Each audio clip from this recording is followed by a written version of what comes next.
시골 냇가로 소방대원들이 모여듭니다. 다슬기를 잡겠다고 나간 84살 할머니가 돌아오지 않자 찾아 나선 건데 결국 사흘 만에 하천 수로에서 숨진 채 발견됐습니다. 물 밖으로 시신을 끌어올립니다. 54살 이 건장한 남성도 역시 다슬기를 잡다가 변을 당했습니다. 허리춤에는 잔뜩 잡은 다슬기가 달려 있었습니다. 최고 5m까지도 지금 물길이 있거든요. 글이 그냥 바로 미끄러져서 떨어진 것이죠. 10kg의 다슬기를 잡아가지고 허리춤에 이제 차고 있었고, 근데 10kg라면은 맨손으로 저희가 도저히 빠져나올 수 없는 그런. 하천 바닥에 온 신경을 곤두세우며 다슬기잡이 산매경에 빠진 사람들.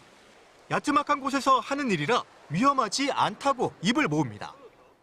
노인들 같은 거 힘이 부족하니까 그럴 수 있지. 아무래도 이 나이도 아직 젊고 그런 사람들이 힘 지보다 그냥 쭉 나오면 되니까. 외부인들은 그러려고 몰라도 나는 여기서 살고 여기서 태어나고 살았는데 여기 물속으로 다 알죠. 내가 속속이. 겉보기에는 평온해 보이지만 지금처럼 볕이 강해지고 장마가 오기 전 수량이 적을 땐 이끼나 수초가 많아 미끄러지기 십상입니다. 넘어져 머리라도 다치면 큰 사고로 이어질 수도 있는 겁니다. 특히 다슬기를 잡을 때 쓰는 투명한 바구니에 몰입하다 보면 주변 시야가 좁아져 순식간에 수심이 깊거나 물살이 센 곳으로 휩쓸릴 수도 있습니다. 평소 사람들이 다슬기를 잡으러 오는 곳입니다. 물 깊이는 무릎 정도로 깊지 않은 편이고요. 물살도 약해서 그렇게 위험해 보이지 않습니다. 그런데 이쪽으로 조금만 가면 5발자국 정도 온 것 같은데 이곳 수심은 발이 닿지 않습니다. 낮에는 주로 돌 밑에 숨는 다슬기. 해가 지면 활동을 시작하는데 이 때문에 다슬기를 잡는 사람들은 밤에 더 많습니다.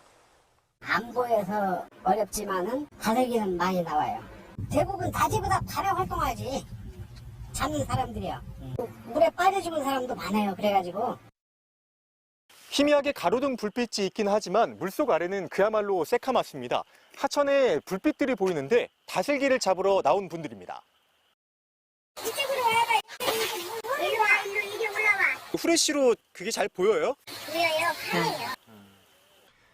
하지만 구명조끼 같은 안전장비를 챙겨 입은 사람은 없습니다.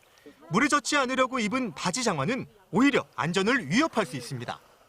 물에 빠지시면 바지 장화 속으로 물이 들어와서 나오시기가 힘드시거든요.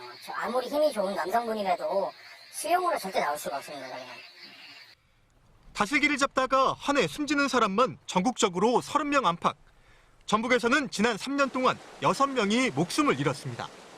해마다 사고가 끊이지 않자 정부도 안전수칙을 내놨습니다.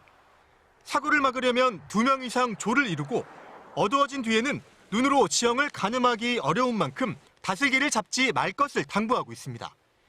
술을 마시고 물에 들어가는 건 금물. 자주 허리를 펴고 물 밖으로 나와 휴식을 취해야 합니다. 미끄럼을 방지하는 신발을 신는 것도 사고 예방에 도움이 됩니다. 구명조끼만 챙기셔도 사고가 났을 때 살 수 있거든요. 그만큼 구명조끼가 중요합니다.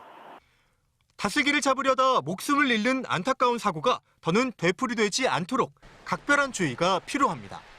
KBS 뉴스 오정현입니다.